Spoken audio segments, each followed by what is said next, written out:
로마서 13장 8절부터 14절까지의 말씀을 우리가 함께 각자의 처소에서 합독하도록 하겠습니다. 같이 보겠습니다. 피차 사랑의 빛 외에는 아무에게든지 아무 빛도 지지 말라. 남을 사랑하는 자는 율법을 다 이루었느니라. 간음하지 말라, 살인하지 말라, 도둑질하지 말라, 탐내지 말라 한 것과 그 외에 다른 계명이 있을지라도 내 이웃을 내 자신과 같이 사랑하라 하신 그 말씀 가운데 다 들었느니라. 사랑은 이웃에게 악을 행하지 아니하나니 그러므로 사랑은 율법의 완성이니라. 또한 너희가 이 시기를 알거니와 자다가 깰 때가 벌써 되었으니 이는 이제 우리의 구원이 처음 믿을 때보다 가까웠음이라. 밤이 깊고 낮이 가까웠으니 그러므로 우리가 어둠의 일을 벗고 빛의 갑옷을 입자. 낮에와 같이 단정히 행하고 방탕하거나 술 취하지 말며 음란하거나 호색하지 말며 다투거나 시기하지 말고 오직 주 예수 그리스도로 옷 입고 정욕을 위하여 육신의 일을 도모하지 말라. 아멘. 네. 오늘 말씀은 저희가 신앙생활을 가면서 참 많이 듣는 그러한 말씀 중에 한 부분입니다. 이 시작은 이렇게 시작을 합니다. 피차 사랑의 빛 외에는 아무에게든지 아무 빛도 지지 말라. 사랑의 빛, 사랑의 빛이 우리의 의무와 같은 것이다. 이렇게 말하고 있는데 여기에서 강조점은 빛이 아니라 사랑입니다. 사랑. 근데 우리가 하나님의 사랑을 먼저 우리가 받았고 하나님의 사랑을 느끼며 하나님의 사랑을 다른 이웃들에게도 전해줘야지라고 생각을 하면서도 막상 하나님의 사랑을 실천하기가 생각보다 쉽지가 않습니다. 근데 그 이유가 뭘까 생각해 보게 되면 하나님이 말씀하신 그 사랑을 우리가 느끼고 경험하고 있지만 그런데 그 사랑을 실천함에 있어서 세상적인 그런 행태로 행하는 것이 아닌가. 그렇기 때문에 이 사랑에 약간 실패감도 느끼는 것이 아닌가. 이런 생각이 들기도 합니다. 어떤 것이냐면 이런 것이죠. 이 사랑이라고 하는 것은 굉장히 현실적입니다. 어떤 관념적인 것이 아니라 성경에서 말하는 사랑은 굉장히 현실적입니다. 흔히 사랑장이라고 일컬어지는 고린도전서 13장을 보게 되면 사랑은 오래 참고부터 해서 쭉 나오는데 한마디로 말하면 사랑은 참아주는 것이다. 이렇게 말하고 있습니다. 사랑은 참아주는 겁니다. 현실적인 것이죠. 또 보게 되면 이 사랑은 굉장히 실제적입니다. 어떤 감상적인 것, 내 가슴이 뭉클해진다? 성경에서는 그런 걸 말하지 않고 아주 실제적인 것들을 말합니다. 예수 그리스도의 십자가의 사랑, 아주 실제적이지 않습니까? 네, 그렇게 성경에서는 이러한 것들을 말하고 있습니다. 그래서 피차 사랑의 빛 외에는 아무에게도 아무 빛도 지지 말라. 이 말씀을 보면서 이 사랑이라고 하는 것은 이것은 우리의 그리스도인의 의무인데 다 갚을 수 없는, 끝까지 갚을 수 없는 그러한 빚이다라고 하는 것을 이렇게 말하고 있습니다. 이 8절부터 10절까지의 내용과 또 11절부터 14절까지의 내용, 오늘 본문은 크게 두 가지로 구분지어서 전반부와 후반부로 나누어서 볼 수가 있는데 8절부터 10절까지는 이웃사랑에 대한 내용입니다. 이웃사랑에 대한 내용. 실제적으로 그리스도인으로서 이웃들에게 어떻게 사랑을 실천하며 살아갈 것인가, 거기에 대한 내용이 기록이 되어져 있습니다. 그래서 8절 하반절에 보면 남을 사랑하는 자는 율법을 다 이루었느니라. 율법을 다 이루었다 이렇게 말하고요.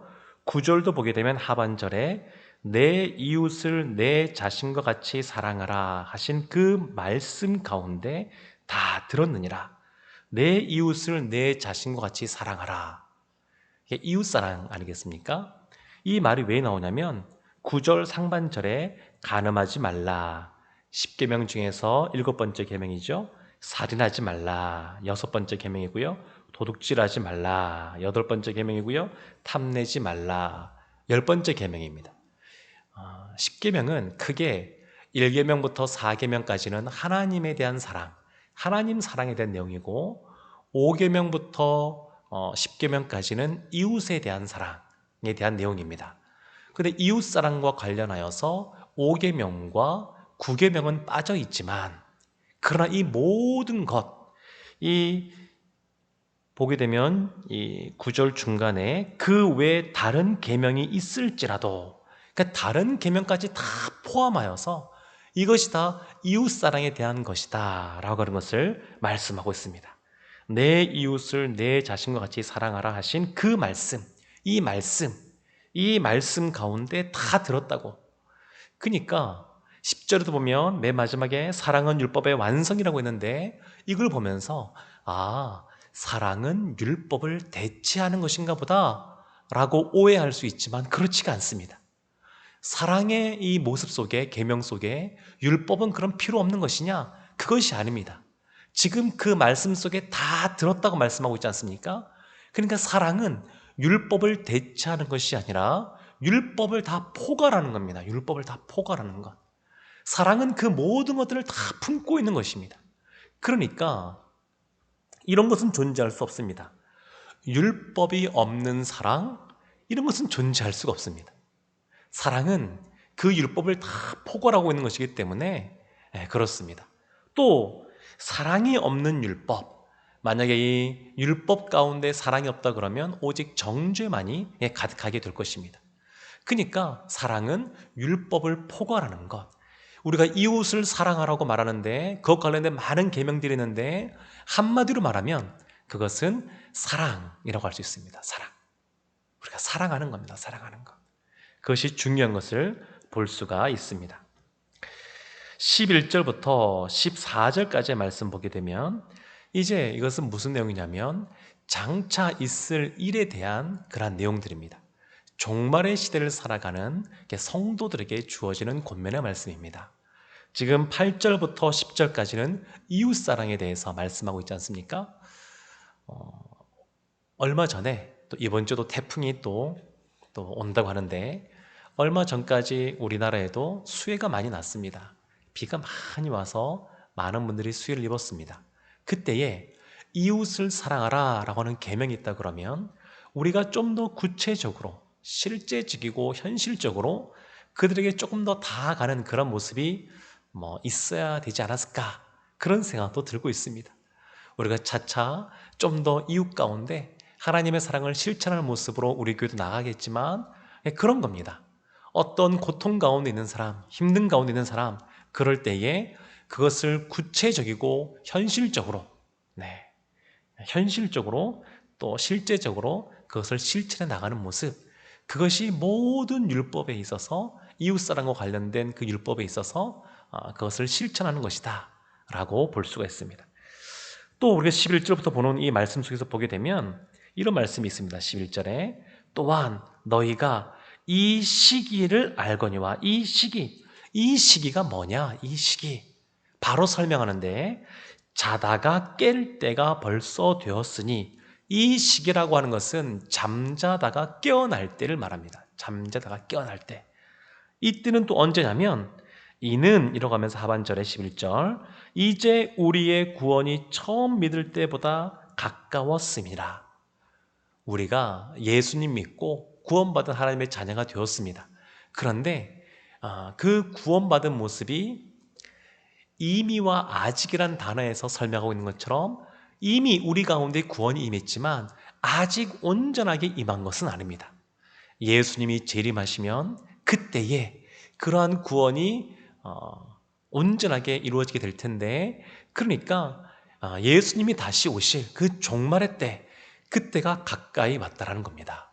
어제보다 오늘 종말의 때가 가까이 왔습니다. 지금 사도 바울이 그것을 말씀하고 있습니다. 신학적으로 보게 되면 예수님이 부활 승천하심부터 지금까지는 계속 종말의 때입니다. 네, 계속 종말의 때인데 예수님이 다시 오시다 말씀하신 그때까지 우리가 기다리게 되는데, 그러나 날마다 우리가 그러한 구원에 가까워졌음을 인식하고 종말의 때가 가까이 왔음을 인식하고 무엇을 해야 되는지 사도 바울이 오늘 본문 속에서 세 가지를 말하고 있습니다. 첫 번째가 뭐냐면 12절에 있습니다. 밤이 깊고 낮이 가까웠으니 그러므로 우리가 어둠의 일을 벗고 빛의 갑옷을 입자.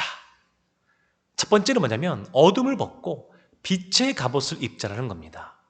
종말의 때가 될수록 이 세상이 더 어두워져 갈수록 하나님을 배격하고 하나님을 멀리하는 사람들이 더 많아지는 이때에 우리가 무엇을 해야 되느냐? 어둠을 벗고 빛의 갑옷을 입어야 된다. 이렇게 말하고 있습니다. 두 번째가 뭐냐면 13절에 낮에와 같이 단정히 행하고 방탕하지 말라. 이렇게 말하고 있습니다. 단정히 행하는 겁니다. 단정히. 세 번째가 있습니다. 14절 보면 오직 주 예수 그리스도로 옷 입고 정욕을 위하여 육신의 일을 도모하지 말라. 그리스도로 옷 입고 그 다음에 정욕을 위하여 육신의 일을 도모하지 말라. 정욕을 위하여 육신의 일을 도모하지 않는 것, 이러한 모습으로 있어야 된다라고 말하고 있습니다. 빛의 갑옷을 입고 그리고 단정하게 행하며 그리고 정욕이 아닌 육신의 일을 위하여 육신의 일을 도모하지 않는 그러한 모습이 우리 가운데 필요함을 말하고 있습니다. 사랑하는 성도 여러분, 오늘 본문의 말씀은 우리 교회사적으로도 굉장히 중요한 그러한 구절입니다. 왜 그러냐면 초대교회 당시에 한 4세기에 어거스틴이라는 사람이 있었습니다. 어거스틴은 어렸을 때부터 천재였거든요. 참 학문에 있어서 뛰어난 사람이었습니다. 그래서 그 부모가 어렸을 때부터 교육을 잘 시켰고 그리고 어린 나이에 그를 10대 때 벌써 유학을 보냅니다. 근데 유학을 가서도 너무 공부를 잘하고 하다 보니까 공부는 조금만 해도 되고 나머지 시간은 그 다음에 허무함이 찾아와서 방탕한 삶들을 살기 시작했습니다. 이단에 빠지기도 했었고요. 그러면서 또 창녀와 함께 또 가정을 꾸리기도 하고 같이 살기도 하고 그러면서 자녀도 낳고 이 모습을 지켜보면서 그 엄마가 가슴을 치는 겁니다. 너무 안타까운 겁니다. 우리 아들 똑똑하다 그래서 더 크게 되라고 좋은 곳에 유학을 보내놨는데 부모를 따라서 오히려 이단 가운데 빠지기도 하고 만이교라고 하는 이단에 빠지기도 하고 그리고 거기에서는 굉장히 음란하고 방탕한 것을 추구하는 그런 종교다 보니까 또 그러한 삶을 살아가고 너무 엄마가 마음이 아픈 겁니다. 그래서 이 아들을 떠나보내고 그 아들이 16살이 됐을 때부터 이 엄마가 열심히 기도합니다. 열심히. 하나님 우리 아들 속히 돌아오게 해주십시오. 그럼에도 불구하고 아들이 돌아오지 않습니다. 그래서 어머니가 늘 교회 가서 울면서 기도했습니다. 어느 날 너무 심하게 흐느끼고 울다 보니까 그 당시에 사제가 지나가면서 그랬습니다. 이제 그만 좀 울라고, 너무 시끄럽다고. 그러면서 그 사제가 그 어머니에게 한 말이 있습니다. 당신이 기도하니까 당신의 자녀는 망하지 않을 거라고. 그냥 지나가면서 한 말인데 이것을 그 어머니, 어거스틴의 어머니 모니카라고 하는데 모니카가 아멘으로 받아들입니다. 아멘으로 받아들입니다. 그리고 오랜 세월이 또 지났습니다. 이 어거스틴이 30대 초반이 되었습니다. 이미 학문적으로 많은 성과를 냈기 때문에 교수님으로서 강의도 다녀갈 때였는데 어느 날 아이들이 그 당시에 많이 부르던 노래 중에 뭐 톨레레게라고 하는 그런 노래가 있었습니다. 그래서 그 책을 들어서 읽어라 뭐 그런 내용인데 그 당시에 로마서 말씀을 이 어거스틴이 보고 있었는데 어거스틴이 딱 책을 펼쳐서 딱 보니까 눈에 들어오는 말씀이 오늘 본문의 말씀입니다. 13절, 14절 말씀이 특별히 어거스틴의 심령 속에 파고들었습니다. 제가 다시 한번 읽어보겠습니다. 낮에와 같이 단정히 행하고 방탕하거나 술 취하지 말며 음란하거나 호색하지 말며 다투거나 시기하지 말고 오직 주 예수 그리스도로 옷 입고 정욕을 위하여 육신의 일을 도모하지 말라. 이 말씀이 그냥 번개처럼 벼락처럼 그 어거스틴을 파고들었습니다. 그래서 이 자리에서 어거스틴이 고꾸라져서 더 이상 육신의 일을 도모하는 사람이 아니라 영적인 일을 도모하는 사람으로 변모하게 됩니다. 구조적으로 보게 되면, 크게 보게 되면 오늘 이 로마서 13장 13절 14절 이 말씀은 어디와 연결이 되냐면 우리가 봤던 12장 2절 말씀과 연결이 됩니다. 12장 1절은 영적인 예배를 드리라고 말씀하고 있고 12장 2절의 말씀은 이렇게 기록이 되어 있죠. 너희는 이 세대를 본받지 말고 오직 마음을 새롭게 함으로 변화를 받아 하나님의 선하시고 기뻐하시고 온전하신 뜻이 무엇인지 분별하도록 하라. 지금 이 12장과 13장의 말씀은 이 내용으로 가득 차 있습니다. 주제가 뭐냐면 새롭게 변화되라는 겁니다. 새롭게. 이 세대를 본받지 말고 육신의 일을 도모하지 말고 새롭게 변화되어져서 이제는 하나님이 원하시는 거룩한 산 제물로 영적인 예배를 드리는 사람으로 변화되라. 이것을 말하고 있습니다. 사랑하는 성도 여러분, 오늘의 말씀은 사랑에 대해서 말하고 있습니다. 이웃사랑, 모든 율법을 완성하는 하나님 사랑과 더불어 이웃사랑, 그 이웃사랑이 율법의 완성이라고 말하고 있습니다. 그런데 그 사랑의 마음을 가지고 살아갈 때에 그냥 이전과 같은 모습으로 살아갈 수 있는 것이 아니라 종말의 때가 가까웠음을 인식하고 변화된 모습으로 살아가야 그와 같은 사랑을 실천하며 살아갈 수 있습니다. 그래서 오늘 말씀에서 말씀하고 있는 것처럼 이제 어둠이 아니라 빛의 갑옷을 입고 방탕한 생활이 아니라 이제는 단정한 생활을 하고 그리고 정욕을 위하여 육신의 일을 도모하지 않고 영적인 일을 도모하는 사람, 그래야 사랑의 빚을 갚아 나가는 사람의 모습으로 살아갈 수가 있습니다. 한 가지만 더 말씀을 나누고 말씀을 마무리하고자 합니다. 성경에 나오는 사랑을 보게 되면 다 시제가 뭐냐면 현재 진행형으로 되어 있습니다. 그러니까 사랑은 과거에 내가 이렇게 사랑했었다. 앞으로 이렇게 사랑할 것이다. 그것을 말하고 있지 않습니다. 다 현재 진행입니다. 현재 진행형. 지금 내가 얼마나 우리 주변에 있는 이웃들을 사랑하는가, 내 가족을, 우리 교우를 사랑하는가, 또 이 나라를 사랑하는가, 이건 다 현재 진행형인 것을 볼 수 있습니다. 오늘 하루 살아가실 때에도 사랑이 현재 진행형이다 라고 하는 것을 아시고 오늘 내가 어떻게 이웃 사랑하는 모습으로 살아갈까 기도하시며 나가시면 하나님께서 말씀해 주시고 우리의 삶을 이웃사랑을 실천하는 것으로 인도해 줄 것이라 믿습니다. 사랑은 모든 율법의 완성입니다. 사랑을 지키면 이웃사랑의 모든 계명을 다 지키는 겁니다. 이러한 사랑하는 모습으로 오늘도 살아가셔서 변화된 새 사람, 영적인 예배를 드리는 그러한 참 예배자의 모습으로 살아가는 여러분들 다 되시기를 주님의 이름으로 축원합니다. 아멘. 기도하겠습니다. 하나님, 오늘 이 로마서의 말씀을 통하여 하나님이 우리에게 사랑의 빛 외에는 아무것도 지지 말라고, 너희에게는 사랑의 빛이 있다고, 의무가 있다고 말씀해 주시는 것을 들었습니다. 하나님, 하나님께 사랑을 먼저 받은 자로서, 사랑에 빚진 자로서 그 의무를 감당하는 저희들이 되기를 원합니다. 그러나 이웃을 사랑하는 모습 속에 우리가 이 모든 것을 기쁨으로 감당하기를 원하오니 우리 가운데 성령의 충만함을 허락하여 주시옵소서. 우리 가운데 성령을 부어 주시옵소서. 우리가 이 땅에서 뿐만 아니라 하나님 나라에 가서도 하나님을 사랑하며 우리가 살아가야 되는데 하나님, 이 땅에서부터 하나님을 사랑할 뿐만 아니라 이웃을 사랑하는 그러한 온전한 모습으로 살아가는 우리 모두가 되게 하여 주시옵소서. 빛의 갑옷을 입고 단정히 행하며 그리고 정욕을 위하여 육신의 일을 도모하지 않고 참된 영적인 예배자로 살아갈 수 있는 우리 모두가 되게 하여 주시옵소서. 아버지, 코로나 때문에 여러 가지로 위축된 마음들도 있고 어렵고 힘든 분들도 있고 직장 생활할 때에 이제 신앙 생활하는 것 자체가 사람들로부터 비난받고 조롱받는 시대, 이러한 시대가 되었습니다.